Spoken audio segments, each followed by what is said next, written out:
ইসলামে কেমন ধর্ম যে দিয়েছে সম্মান নারীদের। আলহামদুলিল্লাহি রাব্বিল আলামিন ওয়াসসালাতু ওয়াসসালামু আলা সাইয়্যিদিল মুরসালিন আম্মা বা'দ ফাআউযু বিল্লাহি মিনাশ শাইতানির রাজীম বিসমিল্লাহির রহমানির রহিম আসসালাতু ওয়াসসালামু আলাইকা ইয়া রাসূলুল্লাহ ওয়া আলা আলিকা ওয়া আসহাবিকা ইয়া হাবিবাল্লাহ আসসালাতু ওয়াসসালামু আলাইকা ইয়া নবিয়াল্লাহ ওয়া আলা আলিকা ওয়া আসহাবিকা ইয়া নূরাল্লাহ। মাদানী চ্যানেলের দর্শকবৃন্দ, অনুষ্ঠান ইসলাম ও নারী, এই অনুষ্ঠানে আপনাদেরকে স্বাগতম। আসুন ভালো ভালো নিয়ত সহকারে আমরা এই অনুষ্ঠানকে দেখার প্রস্তুতি নিই।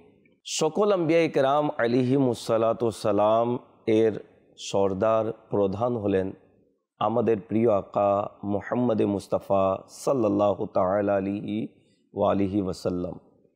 নবী পাক সাল্লাল্লাহু আলাইহি ওয়াসাল্লাম এর জন্য আল্লাহ তাআলা সমস্ত কায়নাতকে সৃষ্টি করেছেন।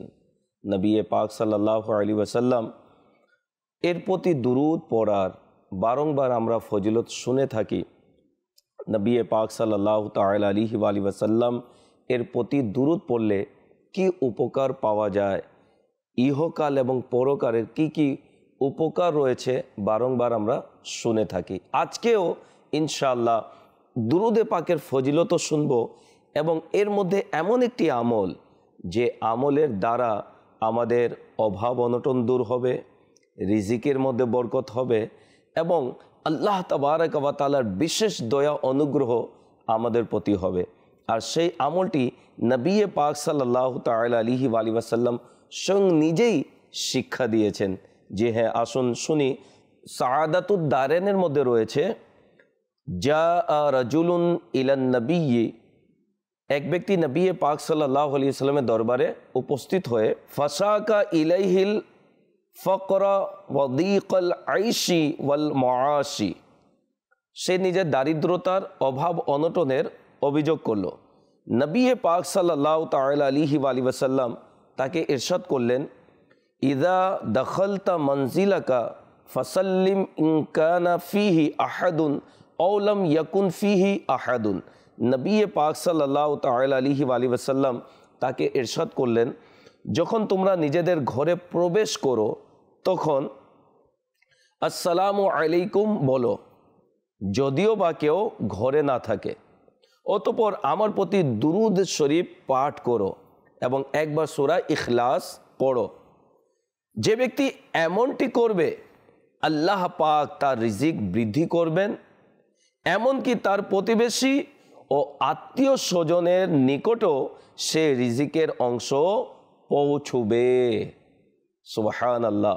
दुखों ने तुमको घेरा है तो दुरूद पढ़ो, गर हाजिरी की तमन्ना है তো দুরূদ পড়ো। অভাব অনটন পেরেশানি লেগে রয়েছে, দুরূদ শরীফ পড়ুন, ইনশাআল্লাহ অভাব অনটন দূর হয়ে যাবে, রিজিকে বরকত হবে। মদিনাতুল মুনাওয়ারায় যদি উপস্থিত হওয়ার ইচ্ছে রয়েছে কিন্তু সামর্থ্য নেই, দুরূদে পাক ওজিফা রয়েছে, দুরূদে পাকের মাত্রা আমরা বাড়িয়ে নিই, ইনশাআল্লাহ আজ্জা ওয়াজাল মদিনাতুল মুনাওয়ারাও আমাদের যাওয়ার ব্যবস্থা হয়ে যাবে। সাল্লু আলাল হাবিব সাল্লাল্লাহু তাআলা আলা মুহাম্মদ সাল্লাল্লাহু আলাইহি ওয়াসাল্লাম। প্রিয় ইসলামী ভাইরা, মাদানী চ্যানেলের দর্শকবৃন্দ, ইসলাম ও নারী এই অনুষ্ঠানে আমরা আল্লাহ তাবারক ওয়া তাআলার একজন পুণ্যবতী ইবাদত গুজার বান্দি এর জীবনের বিভিন্ন দিক নিয়ে আলোচনা করি। ওই সকল পুণ্যবতী মহিলারা যারা ইসলামের খেদমত করেছেন, ইতিহাসে যাদের নাম স্বর্ণাক্ষরে লেখা রয়েছে, সে সকল রমণীর জীবনী নিয়ে আমরা এই অনুষ্ঠানে আলোচনা করি। আজকেও ইনশাআল্লাহ একজন সম্মানিতা ব্যক্তিত্বের আলোচনা করব এবং তিনি হলেন ফাতেমা বিনতে আসাদ। ইসলামের ইতিহাসে যে সকল সম্মানিতা মহিলাদের নাম পাওয়া যায় তাদের মধ্যে অন্যতম একজন ফাতিমা বিনতে আসাদ রাদিয়াল্লাহু তাআলা আনহা রয়েছেন। তিনি রাদিয়াল্লাহু তাআলা আনহা নবী পাক সাল্লাল্লাহু আলাইহি ওয়াসাল্লামের চাচি ছিলেন এবং আবু তালিবের স্ত্রী ছিলেন এবং मौलाए कायनात मौला मुश्किल कुशा अलीउल मुर्तज़ा शेर खुदा करम अल्लाह ताआला वजहुल करीमेर सम्मानिता আম্মা জান ছিলেন।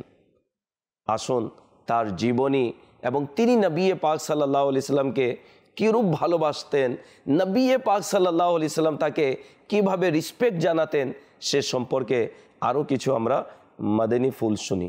মৌলায়ে কায়নাত মৌলা মুশকিল কুশা আলিউল মুর্তজা শেরে খুদা করম আল্লাহ তাআলা ওয়াজহুল করিমের সম্মানিতা আম্মা জানের জীবনী সম্পর্কে আমরা শুনবো ইনশাআল্লাহ। আল্লাহ তাবারক ওয়া তাআলা তার ওসিলায় আমাদেরকে ক্ষমা করুন। তিনি রাদিয়াল্লাহু তাআলা আনহা অত্যন্ত পুণ্যবতী ও ভদ্র স্বভাবের মহিলা হিসেবে সব সময় তাকে দেখা দিত।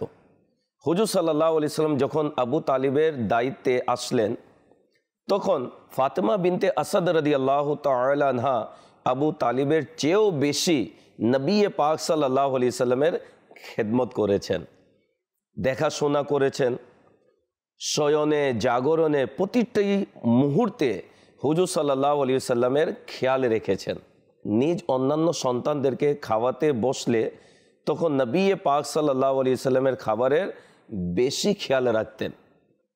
কোনো সময় এটাও দেখা গিয়েছে যে যতক্ষণ পর্যন্ত নবী পাক সাল্লাল্লাহু আলাইহি সাল্লাম খাবার খেয়ে নিতেন না ততক্ষণ পর্যন্ত ফাতেমা বিনতে আসাদ রাদিয়াল্লাহু তাআলা আনহা নিজ সন্তানদেরকে খাবারই দিতেন না। কেমন নবী পাক সাল্লাল্লাহু আলাইহি ওয়াসাল্লামকে ভালোবাসতেন। একজন কবি বলেছেন, সরওয়ারে হর দো জাহাঁ পর মিসলে মাদারে মেহেরবা ফাতেমা বিনতে আসাদ জানে নবী থি বেগুমা সল্লু আলাল হাবিব সাল্লাল্লাহু তাআলা আলা মুহাম্মদ সাল্লাল্লাহু আলাইহি ওয়াসাল্লাম।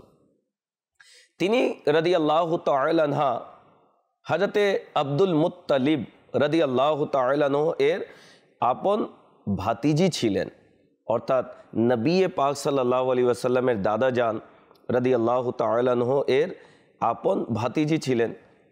তার মর্যাদা মাহাত্ম্য অনেক ঊর্ধ্বে রয়েছে। তার মর্যাদা ও মাহাত্ম্যের জন্য এটাই যথেষ্ট যে তিনি রাদিয়াল্লাহু তাআলা আনহা নবী করিম সাল্লাল্লাহু আলাইহি ওয়াসাল্লামের চাচি এবং মৌলায়ে কায়নাত মৌলা মুশকিল কুশা আলিউল মুর্তজা শেরে খুদা করম আল্লাহ তাআলা ওয়াজহুল করিমের সম্মানিতা আম্মা জান ছিলেন। হুজুর সাল্লাল্লাহু আলাইহি সাল্লাম তার ভালোবাসাকে শ্রদ্ধা করতেন। প্রায় নবী পাক সাল্লাল্লাহু তাআলা আলাইহি ওয়াসাল্লাম তাকে মা, আমার মা বলে ডাকতেন।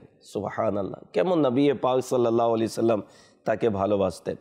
उल्फते अहमद का एक दरिया था दिल में मौजज़न, शाहे दो आलम भी उनको मानते थे अपनी माँ, हैदरे कर्रार की माँ फातिमा की सास थी, उनके दिल में थे अताओ जूद के चश्मे रवां। বর্ণনাকারী বলেন, তিনি রাদিয়াল্লাহু তাআলা আনহা ছোটবেলা থেকেই অত্যন্ত উত্তম গুণাবলীর বৈশিষ্ট্যের অধিকারী ছিলেন। তাই আব্দুল মুত্তালিব রাদিয়াল্লাহু তাআলা আনহু তাকে পুত্রবধূ করার জন্য পছন্দ করলেন, চয়ন করলেন এবং নিজ পুত্র আবু তালিবের সাথে বিবাহ করিয়ে দিলেন।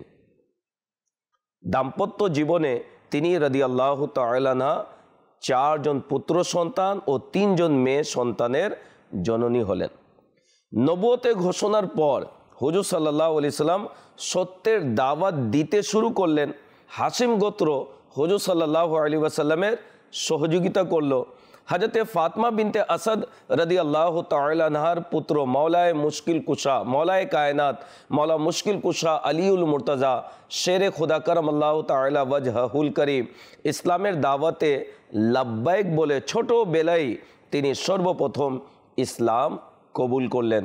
ছোটদের মধ্যে সর্বপ্রথম মৌলায়ে কায়নাত রাদিয়াল্লাহু তাআলা আনহু তিনি ইসলাম কবুল করলেন। হযরতে ফাতেমা বিনতে আসাদ রাদিয়াল্লাহু তাআলা আনহাও তিনি নিজেও ইসলামের প্রাথমিক যুগে ইসলাম কবুল করে নিলেন। অতঃপর তার দ্বিতীয় পুত্র জাফর বিন তালিব তিনিও ইসলামের ছায়াতলে চলে আসলেন। যখন নবী পাক সাল্লাল্লাহু আলাইহি ওয়াসাল্লামের চাচা আবু তালিব মারা যান, তখন নবী পাক সাল্লাল্লাহু আলাইহি সাল্লাম অত্যন্ত ব্যথিত এবং দুঃখিত হলেন। হযরতে খাদিজা রাদিয়াল্লাহু তাআলা আনহাও ইন্তেকাল করে গিয়েছিলেন।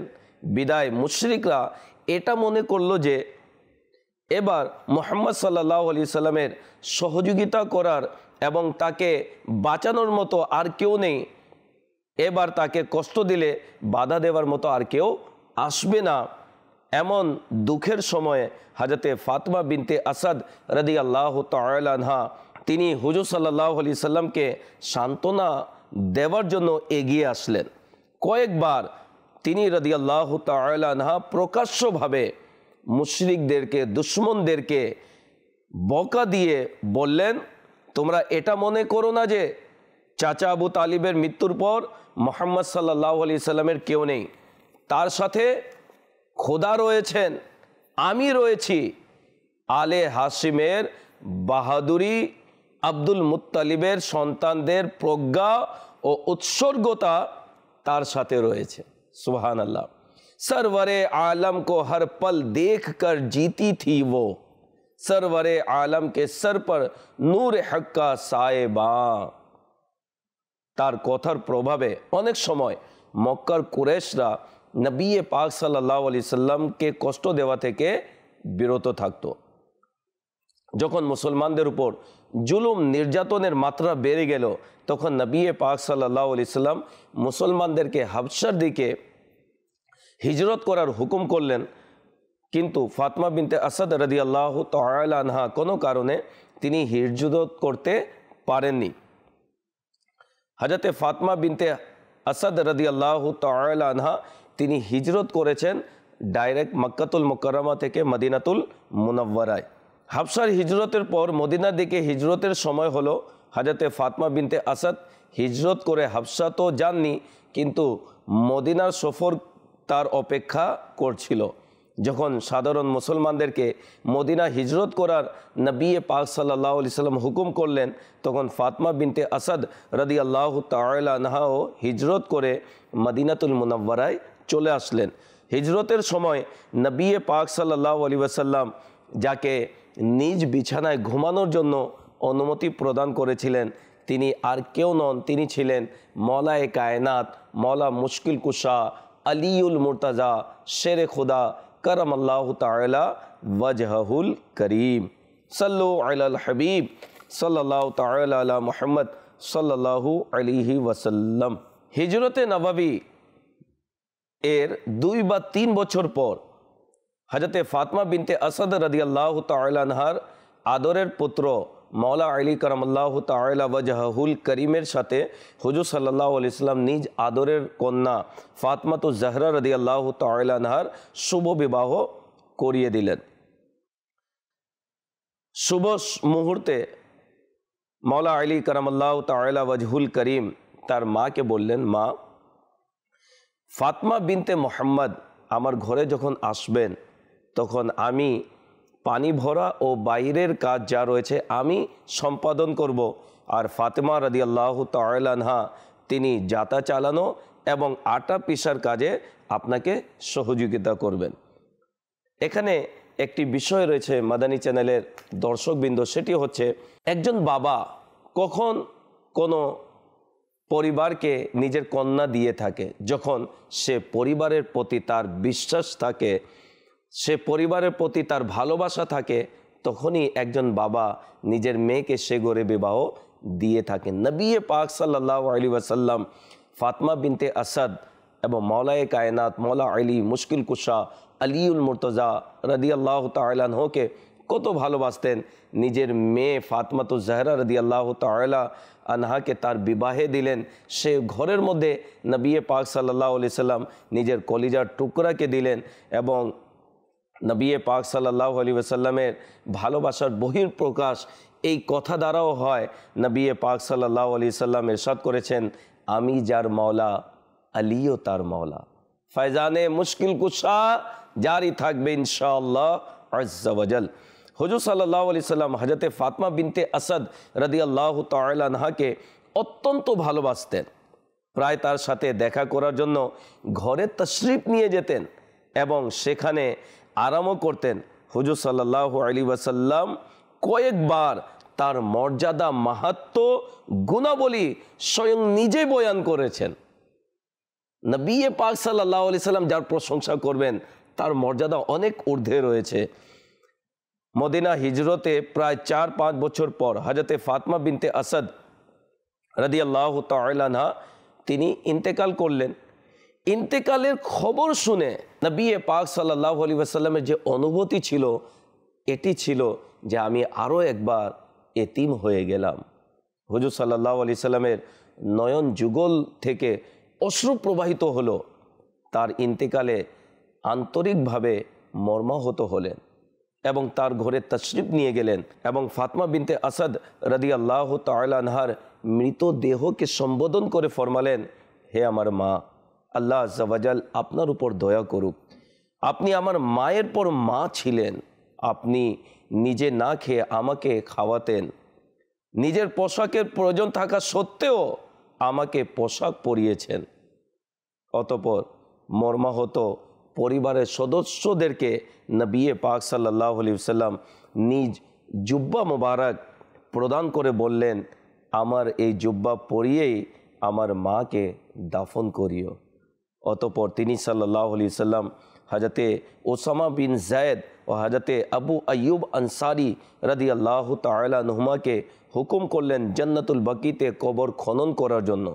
যখন তারা উভয়ে কবরের উপরিভাগের কিছু অংশ খনন করলেন, তখন নবী পাক সাল্লাল্লাহু আলাইহি ওয়াসাল্লাম স্বয়ং নিজেই নিজের হাত দ্বারা বাকিটুকু কবরকে খনন করলেন। সুবহানাল্লাহ! কত নবী পাক সাল্লাল্লাহু আলাইহি ওয়াসাল্লাম ফাতিমা বিনতে আসাদ রাদিয়াল্লাহু তাআলা আনহাকে ভালোবাসতেন। শুধু তাই নয়, কবর যখন সম্পূর্ণ খনন হয়ে গেল, নবী পাক সাল্লাল্লাহু আলাইহি সাল্লাম নিজেই সে কবরের মধ্যে প্রথমে শুয়ে গেলেন এবং দোয়া করলেন। দোয়া কেমন বরকতপূর্ণ ছিল! নবী পাক সাল্লাল্লাহু আলাইহি ওয়াসাল্লামের দোয়া নিঃসন্দেহে আল্লাহ তাআলার দরবারে মকবুল। বরং আলা হযরত তো বলেছেন, इजाबत का सेहरा, इनायत का जोरा, दुल्हन बन के निकली दुआए मोहम्मद, इजाबत ने झुककर गले से लगाया बड़ी नाज से जब दुआए मोहम्मद। नबी पाक सल्लल्लाहु अलैहि वसल्लम दुआ करते देरी कबुल होते देरी হয় না, বরং কবুলিয়ত তার দরবারে প্রথমে উপস্থিত হয়ে যায়। নবী পাক সাল্লাল্লাহু আলাইহি সাল্লাম मौलाए कायनात मौला मुश्किल कुशा अलीउल मुर्तज़ा शेर खुदा करम अल्लाह ताआला वजहुल करीमेर आम्मा जाনের জন্য দোয়া করলেন, ইলাহি আমার মায়ের মাগফিরাত করো আর তার কবরকে প্রশস্ত করে দাও। দোয়া করে হুজুর সাল্লাল্লাহু আলাইহি সাল্লাম কবর থেকে যখন বের হলেন, তখন দাড়ি মুবারক হাত দ্বারা ধরেছিলেন এবং গাল মুবারকে অশ্রুর মুবারক ঝরে যাচ্ছিল। রেওয়ায়তে বর্ণিত রয়েছে, যখন হুজুর সাল্লাল্লাহু আলাইহি ওয়াসাল্লাম হযরতে ফাতিমা বিনতে আসাদ রাদিয়াল্লাহু তাআলা আনহার জন্য নিজের পোশাক মোবারক ও কবরে শুয়ে পড়লেন, তখন উপস্থিত লোকেরা আশ্চর্যিত হলো। সে সময় নবী পাক সাল্লাল্লাহু আলাইহি সাল্লাম উপস্থিত লোকদেরকে ইরশাদ করলেন, আবু তালিবের পর ফাতিমা বিনতে আসাদ ব্যতীত কেউ এত আমার উপর মেহরবানি দয়া উপকৃত করেনি যত ফাতিমা বিনতে আসাদ রাদিয়াল্লাহু তাআলা আনহা করেছেন। আমি এই জন্য নিজের পোশাক তাকে কাফনে দিলাম যাতে জান্নাতে তাকে হুল্লা দেয়া হয়। কবরে এই জন্য শুয়ে পড়লাম যেন কবরের কঠোরতা তার জন্য আসানি হয়।